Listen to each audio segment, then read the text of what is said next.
Okay, hello everybody. If you could hear me, just type something in the chat.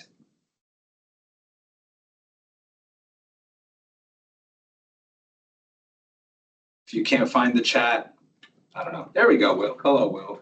Good morning.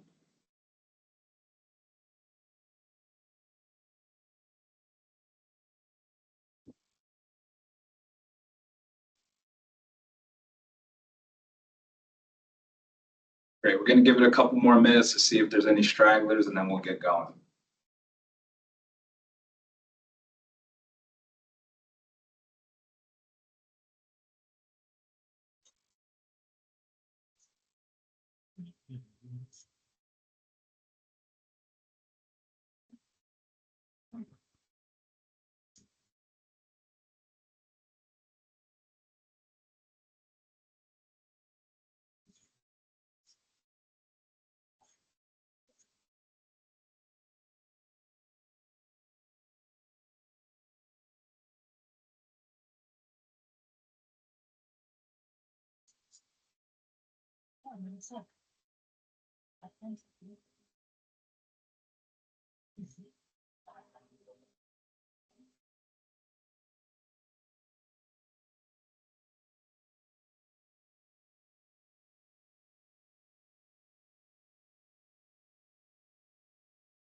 Okay, we'll get started now. So good morning, everybody. Welcome to the 2025 virtual Children's Camp Seminar. Thank you for coming.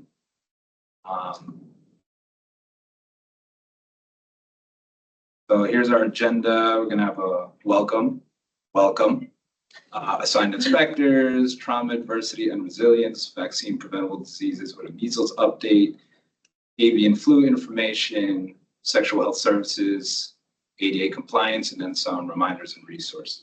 So first up, we have our assigned inspectors list. I know you guys are all very excited for this. So here we are. Give you a second to look at that. We do have a new inspector this year, James Danvin. He's in the room. Wave, James. Say hello. How are you? You might have seen James around taking water samples last summer, right? He did some camp So- inspections. Yeah, did some camps. So be nice to him. Trainers. We will guide him as best as we can, but James is great and we'll have a great summer with him added on. So next up, we have Shanna. Say hi, Shanna. If you're unmuted. Good morning, everyone. So Shanna's got a presentation on trauma. Go ahead, you can take over, Shanna. All right, thank you. All right, Danny, I'm gonna take control and share my screen. Is that all right?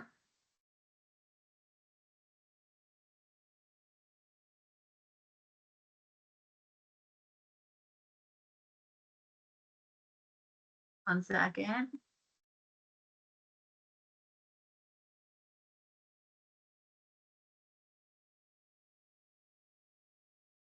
All right, everybody can see that slide okay? Just like some signs there.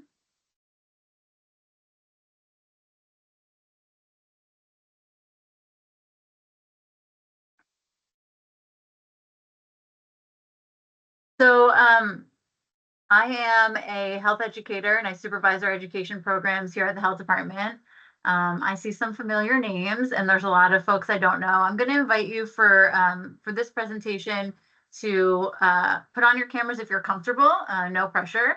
But it is going to be a little bit interactive as much as we can do in this kind of virtual setting.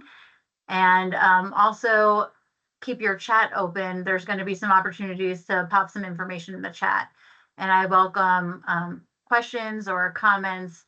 And when we talk about these topics, trauma as well as adversity and resilience, a lot of things can come up for people. And so I just want to invite you to take care of yourselves this morning. If that means that you want to turn off your camera at some point, or you have something reflective that you want to keep to yourself and not share with the group, please just put yourself first here.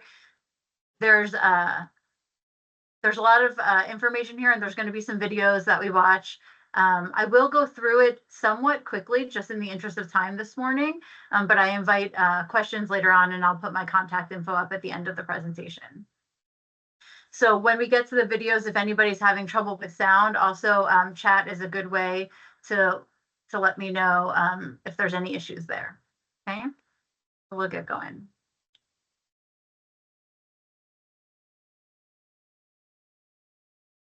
Okay, so you all obviously work very closely with our some of the youngest members of our population, sometimes some of the most vulnerable members of our population. You see them when they're outside of their homes. You see them in very social scenarios. You see them interacting with peers, or on the flip side, you see them kind of getting left out of interactions with peers. You may know things about their home life based upon whether they're showing up at camp with meals, if they're relying on you to provide meals, what their drop-off situation, pickup situation is. You know things about family life, who's not allowed to come pick them up. And so these topics that we're going to be talking about are not new to you. I'm here to kind of synthesize the information and make it a place where we can talk about some best practices rather than tell you things that I think you don't know. I think you know a lot of this already. So this may not be a surprise for you, but the Center on the Developing Child at Harvard University says that at least one adult that provides stability and commitment is the single most common factor to build resilience in children. And you see that many times. That's a very young adult. It could be one of your counselors. It could be one of your support or administrative staff.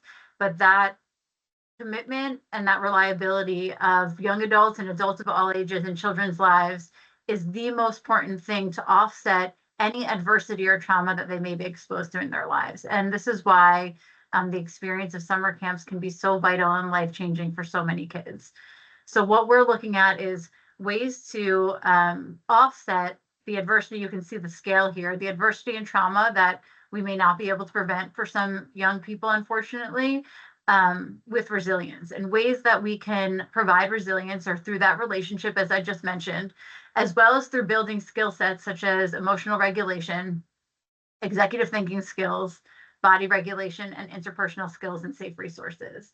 And each of those 4 areas are comprehensive in the services that you provide as well. So we're going to talk about trauma. Does anybody want to share, like in the chat, why do you think that I have lemons up on this screen when we're talking about trauma? What might lemons symbolize? Any guesses? This can be for our staff in the conference room here too. Any sayings about lemons that come to mind? Thank you, Susan. Thank you. Thank you. Lemons making lemonade. Okay. So we've all obviously heard this saying, right? When life gives you lemons, you can make lemonade. We're going to explore some other options today, though. So there are 3 E's that are a good way to remember the effects of traumatic response, or how a traumatic response occurs. There's usually an event. So sometimes we're talking about a single event, or we may be talking about events that happen over time. The lemon, that's only half. You'll find the other half at camp. Thank you, Kiwi. So it could be an ongoing event or a single event. The experience is very personal. So it is experienced as a threat to somebody's physical or psychological safety. Now, one event can be experienced different ways by different people, and that will lead to the effect of the event, which will impact one of the domains of wellness. Now, there are more than these domains of wellness, but we focus mostly on the mental, physical, social, emotional, or spiritual. So an example might be ones that many of us may have lived through, and some of us may know people who have faced this tragedy of a car accident, right? So there could be a car accident that occurs, multiple people involved, but one person's experience of that may be very different than another person's, whether they step back into a car anytime soon, how they feel when they get back into that car. And so those long-term effects are very much based on that whole person's life experience.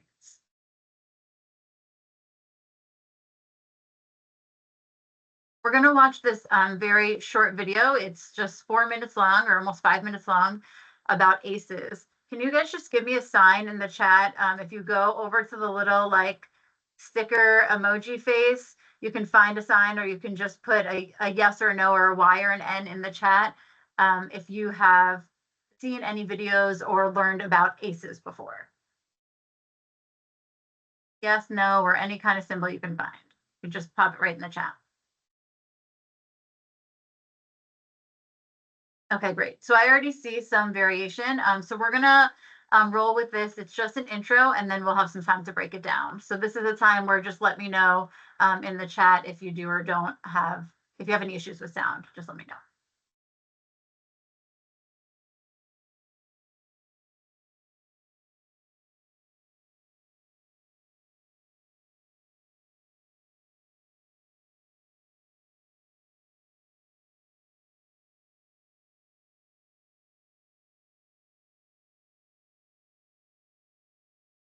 Sorry. Does everybody else have problem with sound? No one can hear? Okay. Danny and I we're troubleshooting this, so let's see what we can do to fix this. Yes, I am here. And if we can't solve it quickly, we will just move on. Danny, when we ran through this, we had no issues with sound. So let me just go to video settings.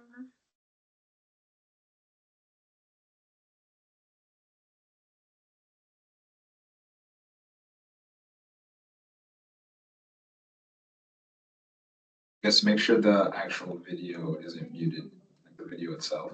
Yeah, video is not muted. Volume's all the way up. Real quick.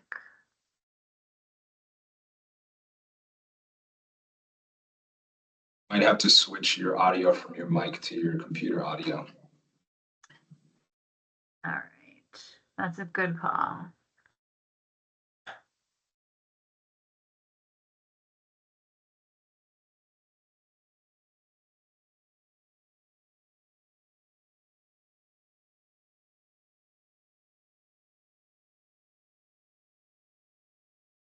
All right, I'm not going to take too much time on this, so we'll move on for a moment, and then we'll come back to videos in a second.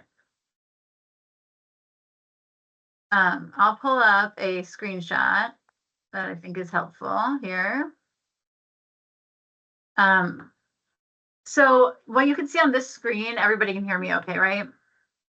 So what you can see on this screen is the results of a study that was conducted in outside of San Diego in California. And you might imagine that the population of a study in an area of La Jolla in California might be a majority white, somewhat wealthy community. And so when the researchers decided to look into adverse childhood experiences of adults living in this community, they determined that most adults had at least one adverse childhood experience. That's a great idea, Cheryl. I will share this. And in this study, when they discovered that most adults had at least one adverse childhood experience, they also looked deeper to see that these adverse childhood experiences could lead to greater health risks later on in life. And so this became known as the ACEs study. And the ACEs study was used for a very long time to help inform how we might reduce exposure in childhood so that we could reduce the effects of ACEs like obesity, diabetes, especially substance use as well. There were some issues with this study, though, as I mentioned before, specifically based on the population that they had looked at and also some factors that they did not look at. So I'm going to skip ahead here. One of the most significant outcomes here was that if you had 6 or more adverse childhood experiences, which would include exposure to abuse in the household, parent who had been incarcerated, neglect as a child, and more, if you had more than 6 of these exposures in your lifetime, you had 20 years lower life expectancy. So I'm going to move forward to what came after this study, and I will share this link. So thank you for that and for your patience.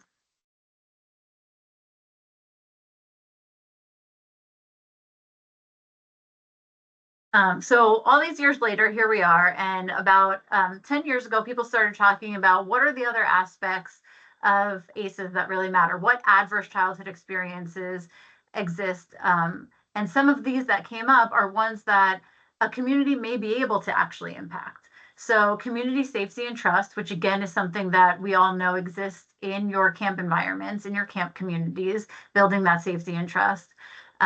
Exposure to being bullied as a child, racism, discrimination, food insecurity and hunger, and witnessing violence. And so while some ACEs may be out of control of the community, some of these ACEs are in our control as a community, and how we set up our systems to be systems of trust, systems that address racism or discrimination, systems that address food insecurity or hunger, and as well as safe spaces. So when we talk about trauma, what goes alongside with trauma is exposure to stress. And now we know that some amounts of stress, and some of us, maybe even in our own childhood or adolescence, can understand that when we, or maybe we were taught to believe or conditioned to believe, or we may believe it ourselves, that stress is good for us, that you need some stress, that you got to be tough. And while that science will also show us that a moderate amount of stress can enhance our attention and encourage our curious brain, too much of it will affect our anxious brain in ways that make it very difficult for us to focus or remember. And when we are working with educators specifically, and I think this is true as well for counselors and other people who work with children, we talk about being trauma informed in your delivery of services. And one of those key messages is that we can assume that everybody stepping into our space has some sort of trauma. And we don't need to know exactly what has happened to them in order to give them the grace and treat them with the respect so that we don't further that trauma and we don't re-traumatize. And one way that this shows up for a lot of people may be their ability to focus, to listen to direction, and that when they are reprimanded or yelled at, they may withdraw or they may act out, right? And I know that you all are thinking of specific campers probably right now that act in one of those ways. And so ways that we can address that, and I want to hear from you on this later as well, would be to understand this stress paradox, that if we yell at a child who already has had too much stress and is in their anxious brain, they're only going to stay elevated and escalated, and they still won't be able to listen. And so they may need to be spoken to one-on-one in private to have some co-regulation to get out of their fight or flight mode. We touched very quickly on toxic stress or chronic stress, which is long-term exposure to stress, which can put us in that state, that fight or flight mode state. I also gave the example of like a one incident, an acute or situational traumatic experience. There's many other ways that people are exposed to trauma. It may not just be in the home, and it may not just be a one-time experience. We're not going to get into all of these today, but I do encourage you, if you're interested, to dig deeper into this. There are intergenerational traumas. So now we have evidence through epigenetics that trauma can live in our DNA, and that can be passed down generationally as well, which puts people also at greater risk for those same health outcomes that we saw with the ACEs study as well. Historical trauma, an example of that might be enslavement or the Holocaust. And so there's this historical event that impacts an entire culture of people, and that also carries on throughout their.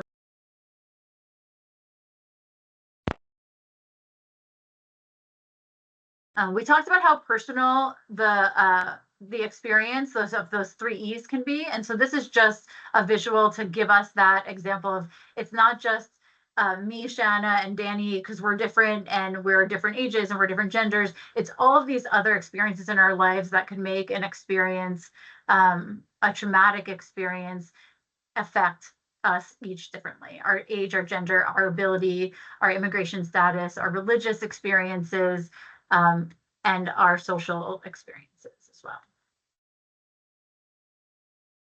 So this is another great video, but I actually can play this one without sound. So the sound that happens in this video at first is has to do with a train approaching. So I'm going to try to play this clip without sound.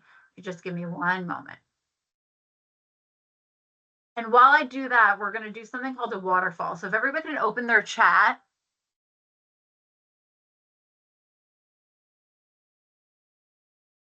In your chat, you're going to get ready to type something in, but you're not going to press enter yet. So I'm going to do a countdown. It's called a waterfall. When I count down from 5, then you will press enter. So the question is, and you can get ready and you can type your answer. What are some things, or what is something, an example of something that you do at camp, or that you've seen your counselors do, or that maybe you've done in your own personal life that you either believe is trauma informed or that helps to create resilience, that builds resilience? So it doesn't have to be super detailed. You can just think of something, an activity even that takes place. So get ready to do it. And we'll count down in 5, 4, 3, 2, 1.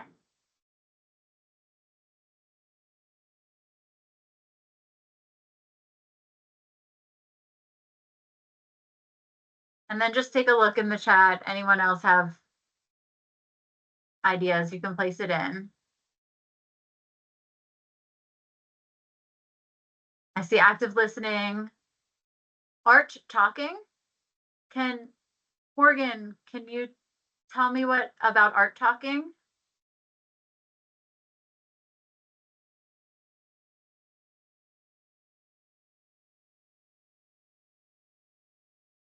And I see active listening, positive reinforcement, words of encouragement, failing at an activity. I love this, the zip line chant, you can do it.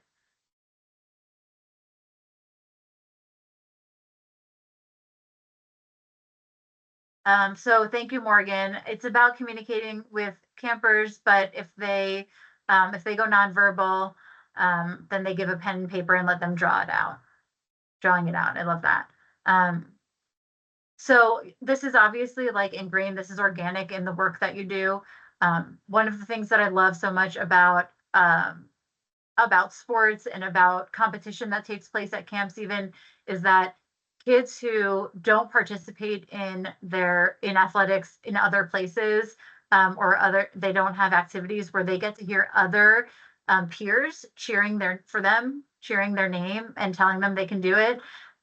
It is a very unique and special experience that does build resilience, it builds self-confidence, and it builds a sense of community and belonging. So I think that encouraging, and I see encouraging campers not being negative. When you all do it, when your staff do it, then other campers do it for one another, and that's building this resilience as well.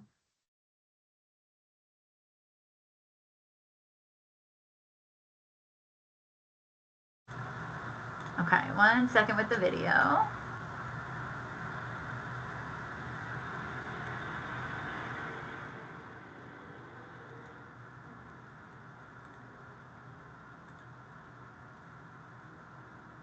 right, here we go.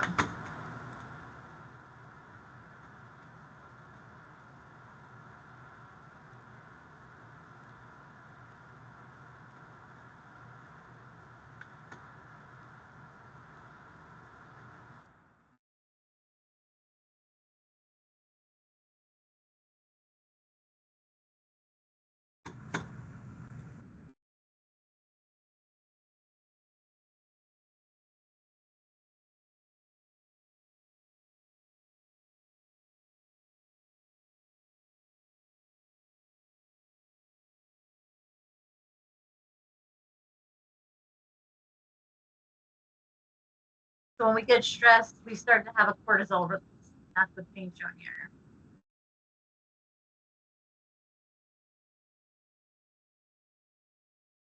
But if all day long we feel this same feeling like a truck is coming at us, our cortisol release becomes very confused.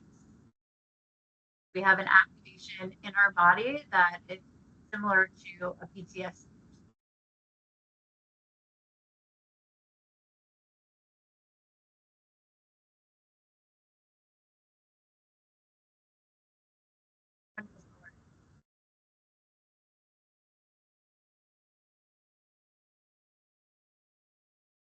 Okay, so what's happening right here is now that same child that we saw running from all of those trucks, and their fear response was activated because they needed to survive, right? So if a truck is coming at you, your fear response becomes activated and you start running away from those trucks. But when you have this chronic stress or you have other triggers and trauma that leads you to live in a state where you have a heightened stress response, you're sitting in class now and you still feel like anything that is said or done, you're back in that space, and what is perception is reality in that moment. So when you feel the same way you felt as if a truck was coming at you, it's happening in the classroom, except no one else can see it and no one else can understand it.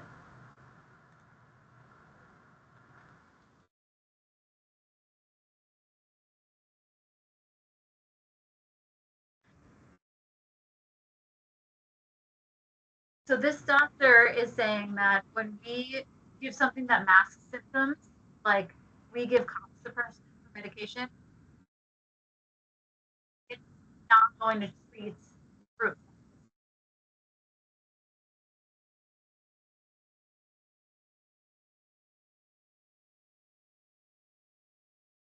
So because we know what's happening for these kids, it's not enough to say, well, okay, they have had trauma and they need therapy. Um, it's not enough. Sorry, I'm just going to get out of this video now.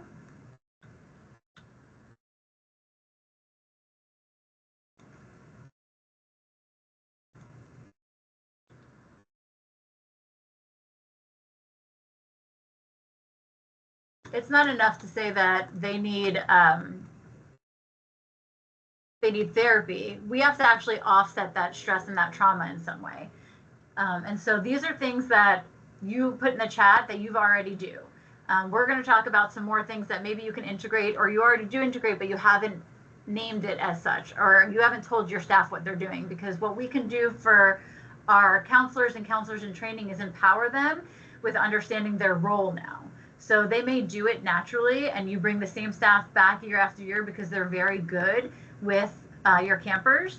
But letting those staff know that they play this very important role keeps them aware of it and actually empowers them to find more ways to do it. And they're probably more creative than I am. So we'll share some of those ideas together. So you saw this here, and you probably know about the human stress response. The first three here, fight, flight, and freeze, they're common responses to an actual trigger. And you talked about the freeze, Morgan, when you talked about letting them draw it out, the art talking, which I love. So if somebody detaches what you do, if somebody has fight or flight, we may need to respond differently. Fawn is something that may occur with more chronic stressors, not always an acute stressor. That's somebody who has difficulty saying no. You may see that in children, but you also may see it more in adults that you work with or young adults that you work with, that they're really going to avoid conflict, and that also can be a stress response. So what we saw in that young child that was running from the trucks is something that we refer to as allostatic load. And we don't know her history. We don't know her epigenetics. We don't know her personal history of trauma or abuse, but it's similar to like wear and tear on a car, right? That as you continue to drive your car, it's expected that there'll be wear and tear, but if you start to ignore some of that, the condition is going to get worse and the safety of that vehicle becomes compromised. So here we are back with our lemons and lemonade. And so you can, of course, try to make lemonade, but sometimes you just can't keep up with what's coming at you. And that's the allostatic load, and that's that chronic stress. when we're going to live in that stress response mode in our brains. So you guys, Kiwi talked about it too. Maybe you're going to find the other part of that lemon in camp. Maybe you're going to find all different ways to taste that lemonade so it's not as sour every time. And you guys are doing that every single day at your camps. What we want people who have experienced trauma to know and to learn is that every single person is capable of becoming making lemonade is great to do at camp, and every single person is capable of resiliency. It is not something you're born with. It is not in your DNA. And so there may be some people, even adults that we know, that feel that they just can't figure it out. They just can't get out of their own trauma. They can't get out of their own way, but resiliency is available to them as well. It's something that we build. You are not born with. So again, coming back to your roles, you don't have to make lemonade, but if you are going to make the lemonade, not everybody has to even drink it, right? We want to make sure that we meet people exactly where they're at. And what I was, mentioning before is that, the data really does show us that people are resilient. That is our natural desire, is to become resilient, to grow from our trauma. It does not mean that we have to silver line everything, that all of our experiences, our hardships, what doesn't kill you makes you stronger. That may not always be the case for everybody. Post-traumatic harm does exist. Some people do succumb to that. We know that the risk of suicide, risk of depression, serious mental health illnesses, and other chronic illnesses can increase with your exposures, as was shown in the ACEs, but that's not the full story. That trauma and adversity that causes severe harm to people is a smaller proportion of the human population. Most people are resilient. They advance despite their adversity. And even some people have this capacity for what's called post-traumatic growth. And that's something else that you can build in these young people as they grow. This extreme shift in thinking with what their position is in the world and how they relate to the world around them. So they can not just recover, but they can thrive and flourish. And we have all of these examples of people who have gone on to do amazing things in our world, who have come from the most traumatic experiences. So here are some ways, and I would love to hear more. So you can, Danny, I think if you can help, or Emily, we can invite some people to unmute. If you put in the chat or put your hand up, that you raise your hand up at the top, you can see that you have something verbally you want to share, or you can put it in the chat. We can always unmute you. And I just have a list to get us started here. You do this already. I saw it in the chat before. You accept and you assist. So you normalize the concept that adversity and challenge is going to occur. And you do this without even those words, right? You do it when you said, you let campers fail at things, right? They try something, they fail, they try again. People cheer them on. Enabling campers to talk about their feelings in relation to those events allows them to build that emotional capacity to deal with setback in their lives. And so without the criticism and that space to acknowledge that they failed, and maybe that feels really bad, or they feel embarrassed or ashamed by it, is something that is going to build more resiliency in them. So it gets back to that tipping the scales. The more you let them talk about their failures, the more they accept them and can keep striving forward. We be realistic. We can set realistic goals. If a camper has never swam in the deep end before, they might not do it on day one, right? So you help them identify realistic goals. What's a goal for this week? What's a goal for this summer? And also talk about what will they do when they fail, when those goals are not met, because sometimes they won't be. Through all of that, we listen and support. I have a 14-year-old, I have a 7-year-old, and I know that my children do not want to be lectured. They do not want my advice. They don't want me to talk about my life experiences. They do not care. But they love when I ask them their opinion so that they can communicate and practice talking about their feelings and perspective, even if they're resistant at first. So we let the children be the talker, and we just continue to provide empathy. And we don't have to say that everything is going to be okay, or it's not that bad. They like us being honest, and we can say, yeah, this kind of sucks, but you know what? You're going to get through this, and I'm going to be here with you while you do. Encourage participation. So we want that sense of belonging and empowerment. I don't have to say more about that. You know that it builds all these effective communication skills and conflict resolution skills.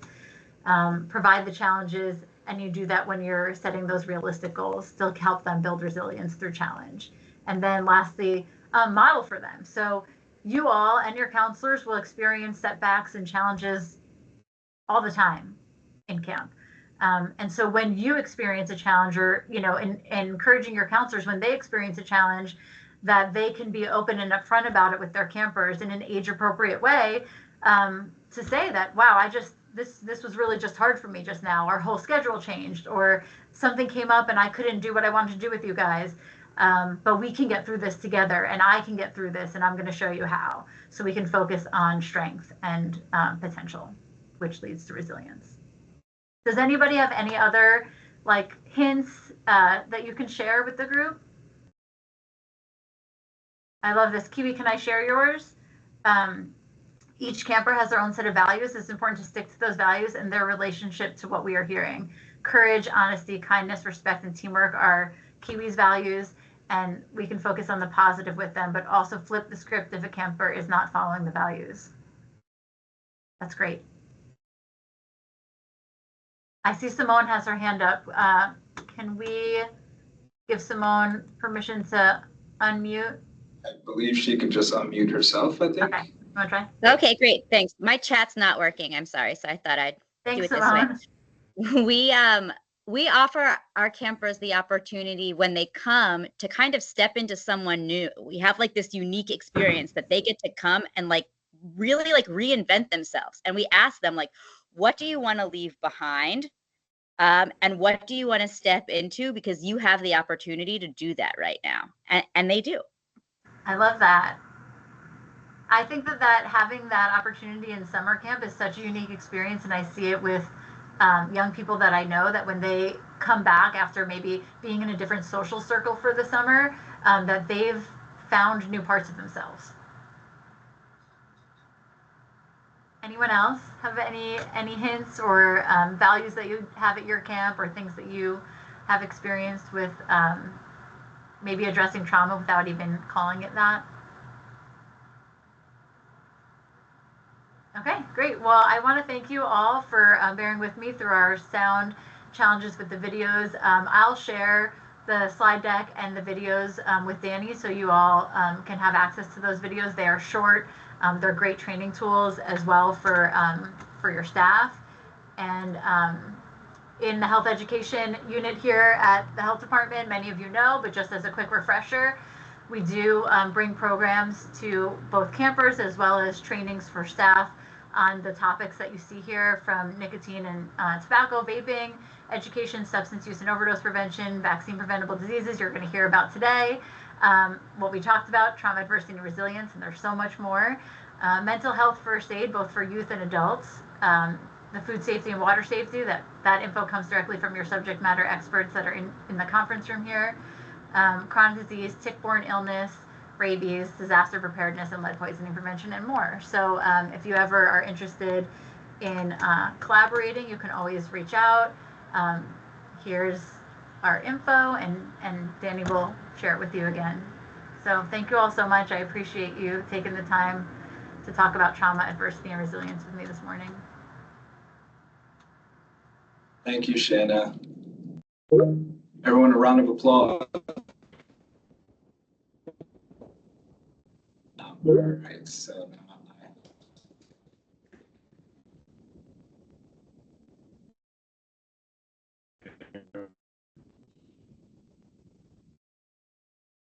okay, before we get started on this, I do want to take a second and welcome our new public health director. So you want to step up to the hot seat? That works here. I guess just like to say good morning. I'd like to welcome and thank all our camp operators for attending today. As Danny mentioned, I'm the new public health director here for Putnam County, Rion Rodriguez. It's a pleasure to virtually meet you all. I know we're all looking forward to a fun and safe camp season. I see you have a full agenda today, so I'm not going to take a lot of time. I want to make sure you guys can stay on schedule, but just know that we're here as a resource, and we look forward to the collaboration this season. So thanks, Dan. Thank you. And, just bear with me because I have to manually zoom this down. So up next we have Jeanette Valdanza, and she's going to do our immunization and communicable disease presentation. Second, here she is. One and only. Right, you got the stage. Okay, good morning, everyone. So Danny will I will change the slides. for you. So we talk about why does the health department care? We just want all of our campers to have a wonderful experience and be disease-free during the summer so that you can also enjoy your summer. And our main goal is to prevent the spread and control of any communicable disease.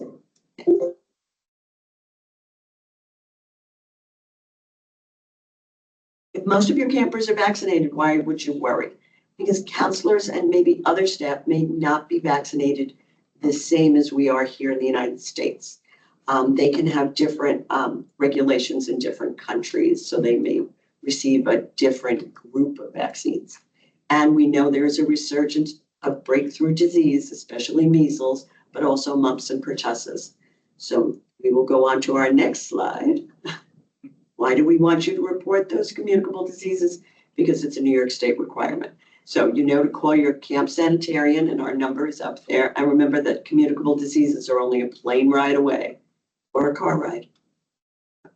Childhood diseases are all making a comeback. Measles, mumps, varicella, which is chickenpox, pertussis, which is whooping cough, and polio.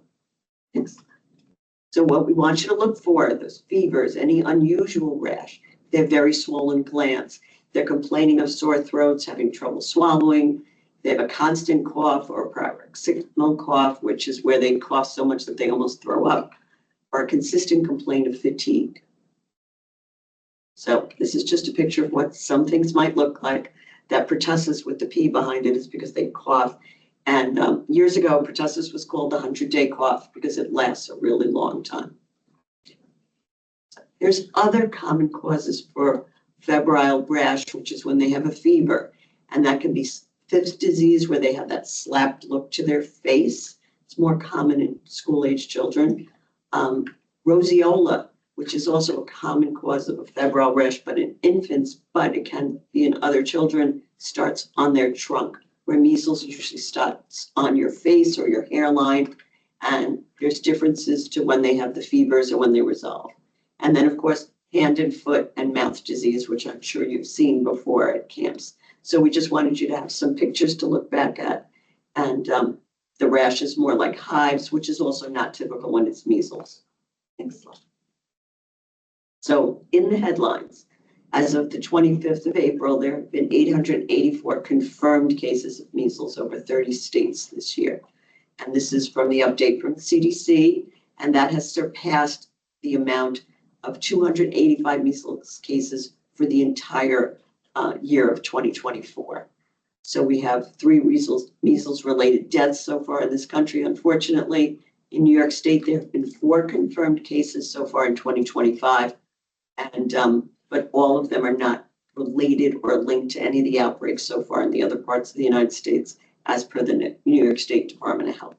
We also wanted you to know about an analysis that the WHO and the United Nations Children's Fund, or UNICEF, came out with, that there were so many cases of measles reported in the European region in 2024 that it was double the number of cases reported for 2023. And it's the highest number since 1997.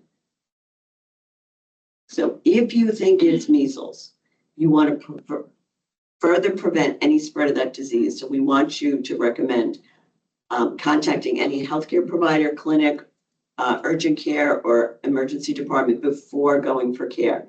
This way you can prevent others at those facilities from possibly being exposed. So how are most diseases spread? Coughing, sneezing, sharing. So these are our big points. We want you to prevent and control communicable diseases. Great hand washing. Isolate those ill campers. Discourage sharing those water bottles. And make sure your campers and staff are all recommended to have those documented immunization records. So, and we're going to move on to Jean Ralston, who is going to talk about the other communicable diseases that we have information on for you. Good morning, everyone. Rabies, if anybody comes in contact with a rat or a animal and there is a bite or you have any questions, contact your sanitarian and they will go through the whole process with you.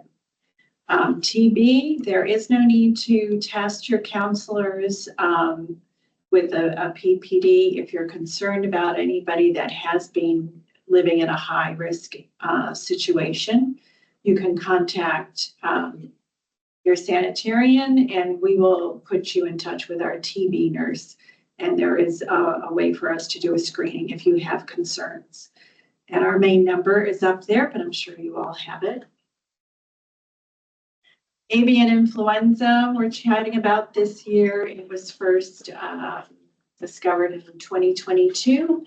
In 2025, we have had several outbreaks in wild birds, poultry, dairy cattle across the US. So as of right now, there have been 70 cases diagnosed in humans with 1 fatality. However, the risk to the majority of us is very low. If you work with chickens in a poultry farm, then your risk is probably moderate to higher. If you come across any dead birds in your camp, we are asking that you do not touch. You make sure the campers don't touch the bird or animal, contact your sanitarian, and we are reporting dead animals to the DEC, or you can do that yourself. If you need to remove this dead animal, we do recommend that you use PPE or personal protective equipment, and that would involve a mask, and specifically an N95, goggles, gloves, apron. If you guys have a grabber, that is the preferred method, and then double bag the animal or bird. You can put it in a freezer if possible until the DEC decides if they will do testing. That is something that happens at a state level, not here at the local level. Next slide. So this is directly from the CDC. I think it's what I pretty much just said. Avoid contact with dead animals or dead birds. Call us, call the DEC. And the DEC is the one who will investigate and decide upon testing and give you further guidance. So we're hoping we all have a great summer and we are here for any questions, and I'll throw it back to Jamie. Thank you very much, Jeanette and Jean. Oh, I'm sorry, Danny, I forgot that last bullet. If you have any counselors that only have 1 MMR vaccine, and that is measles, mumps, and rubella, please do contact us to see about the availability of vaccine for your staff. Thank you. Got a few slides. What's that? A few more slides. Oh, okay. So welcome back, Jean. Yeah. Okay, so for our STI testing program here at PCDOH in our Brewster campus, we do have free HIV and hepatitis C testing. We do need to make an appointment so that we have staff and supplies available, but that is usually not a problem. We do have free condoms available. If anybody would like us to drop off a supply for your campers, just let us know. Camp counselors, sorry. Counselors. And it is possible to collaborate with the mobile health van to provide STI education and testing, and you can let us know if you're interested in that. If somebody needs an exam and testing for chlamydia, gonorrhea, syphilis, and HIV, we have a contract with an Open Door Family Medical Center, the Brewster location only. If your counselors are uninsured or underinsured, somebody can go there and say that they are using the Putnam County Department of Health free STI services, and they will be seen at no charge to the patient. For those of you on the western side of the county, unfortunately, there is an Open Door Center in Peekskill, but our contract is only with Brewster, and so if you go to any other location, then you will receive a bill. Okay, thank you very much. Eugene. Up next, we have.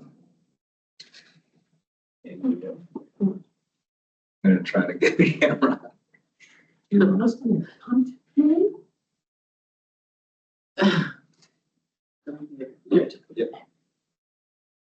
Okay, we're good. Hi, good morning, everyone. How are you? I'm Andrea, if you don't know me. I am one of the sanitarians. I have my amazing camps this summer. We just wanted to touch today on some ADA compliance. The biggest takeaway from this, honestly, is that we do not regulate the Americans with Disabilities Act. We don't enforce ADA issues. We are strictly a resource. We're kind of like passing the information. So it comes up every couple of years where we get a call from a camp or a parent where there might be their child has a disability, and there's some code, some part of our code where the camp maybe doesn't feel like they can fulfill what that child needs, what that family needs. And they kind of come to us and you know, there's a little bit of a back and forth. So we just wanted to be here to provide some resources. And we do have a camp that is dealing with this issue right now that said that they were happy to speak on this today. So we'll get to that in just a minute.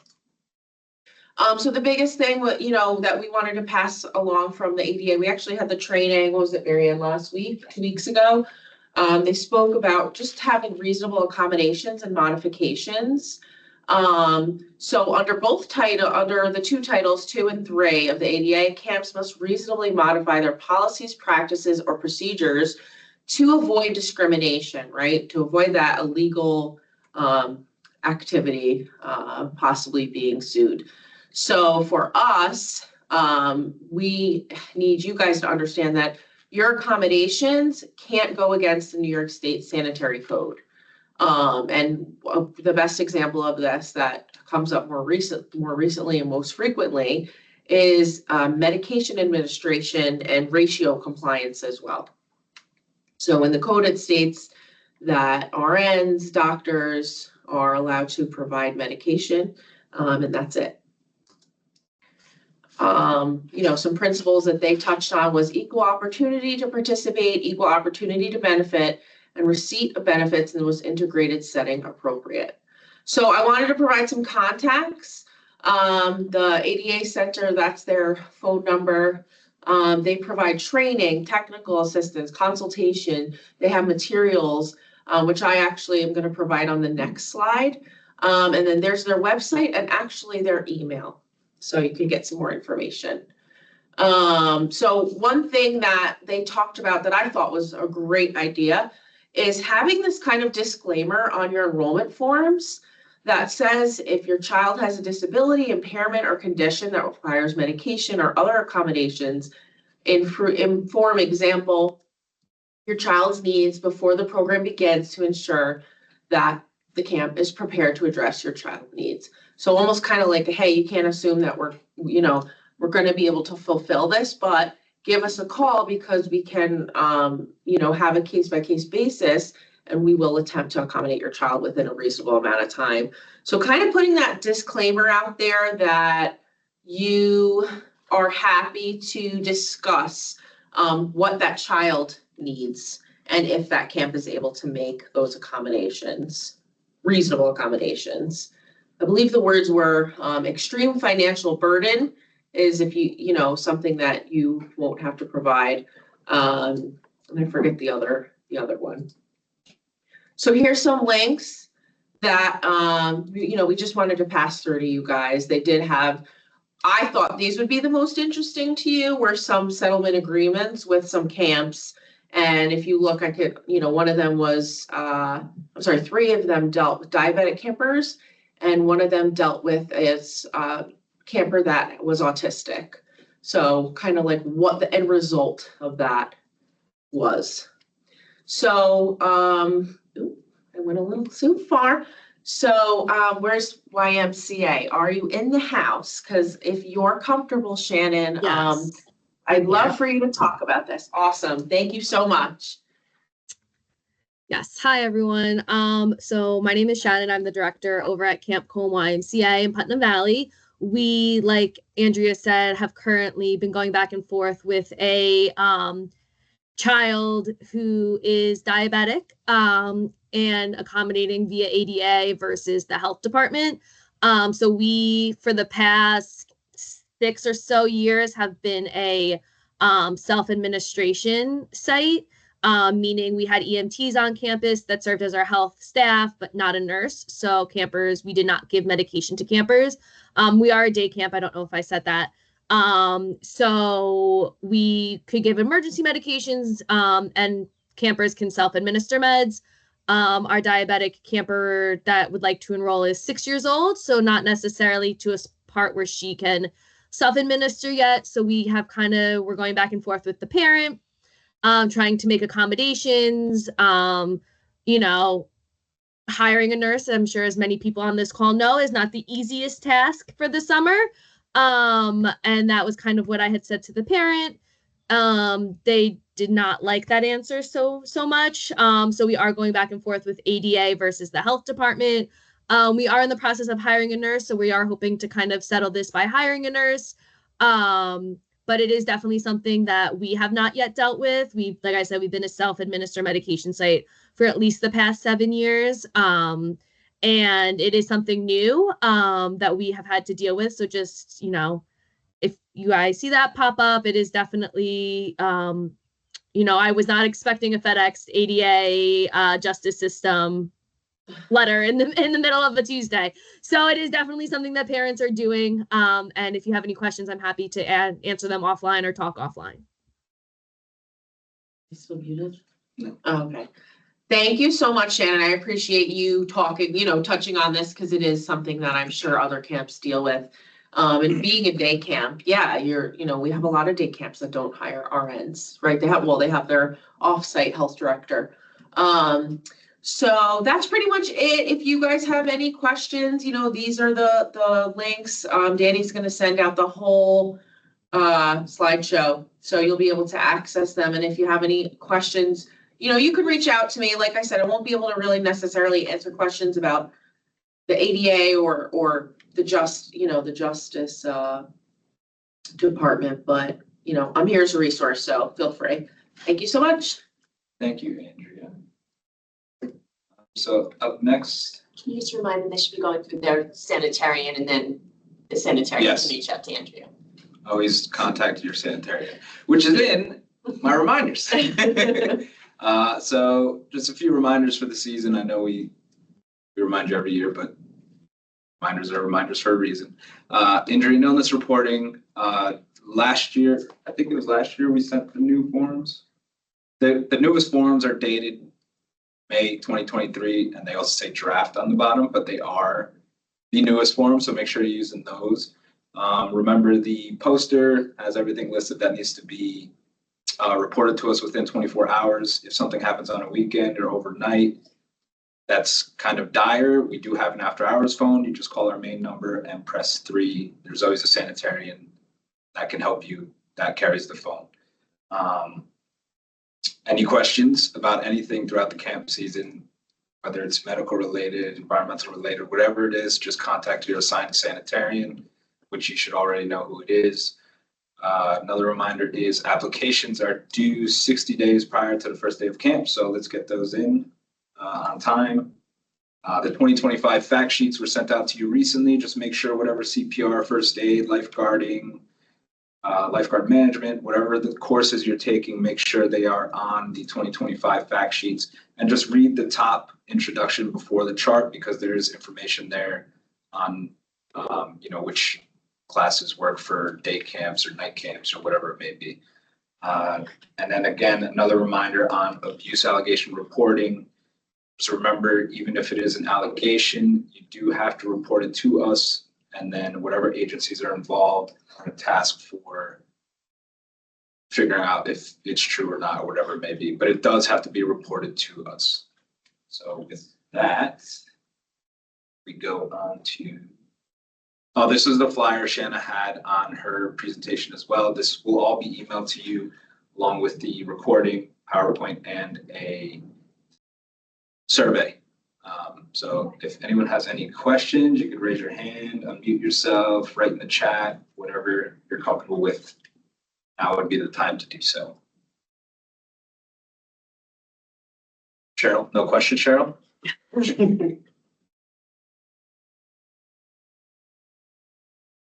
right. Yeah. All right, well, that's all we have for you. Thank you, everybody who logged on. Just look out for that email.